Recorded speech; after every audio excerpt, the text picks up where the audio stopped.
Assalamualaikum warahmatullahi wabarakatuh.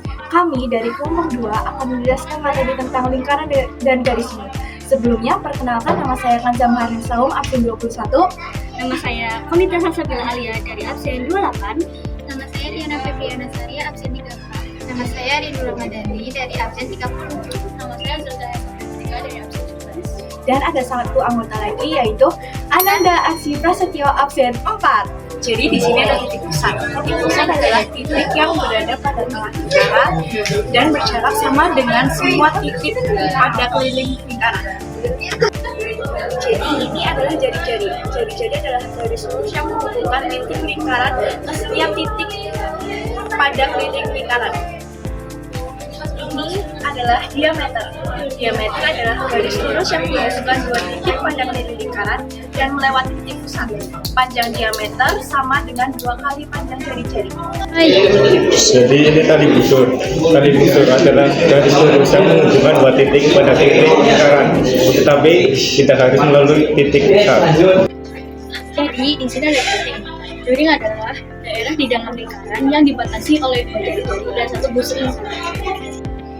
Dan di sini juga ada tembereng. Tembereng adalah daerah di dalam lingkaran yang dibatasi oleh sebuah busur dan sebuah tali busur. Tembereng juga bisa disebut sebagai segmen lingkaran.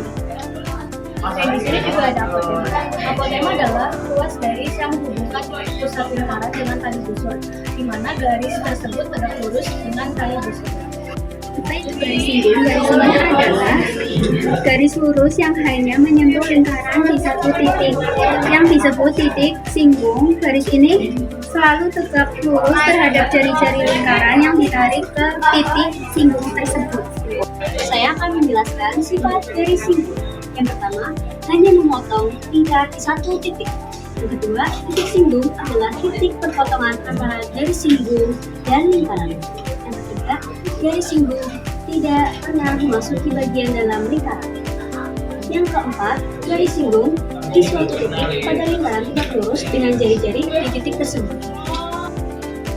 Rumus untuk menentukan panjang garis singgung dengan satuan luar yaitu L sama dengan akar P kuadrat dikurangi tutup kurung R besar dikurangi R kecil tutup kurung kuadrat, dengan keterangan L sama dengan panjang garis singgung persekutuan luar.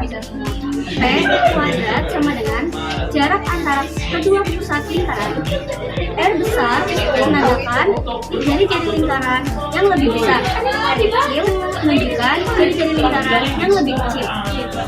Saya akan menjelaskan kedudukan dua lingkaran. Yang pertama, dua lingkaran berpusat. Yang kedua, lingkaran kecil dalam lingkaran besar. Yang ketiga, dua lingkaran saling bersinggungan di dalam. Yang keempat, dua lingkaran bersinggung di luar. Yang kelima, dua lingkaran berpotongan. Yang keenam, dua lingkaran tidak berpotongan. Rumusnya, untuk menentukan panjang garis singgungan persekutu dalam yaitu D sama dengan akar P kuadrat min dalam kurung R besar plus R kecil tutup kurung kuadrat, dengan keterangan D jarak setara dengan keterangan sama dengan panjang garis singgung persekutu dalam. P sama dengan jarak antar kedua pusat lingkaran. R besar jari-jari lingkaran yang besar. R kecil jari-jari lingkaran yang lebih kecil.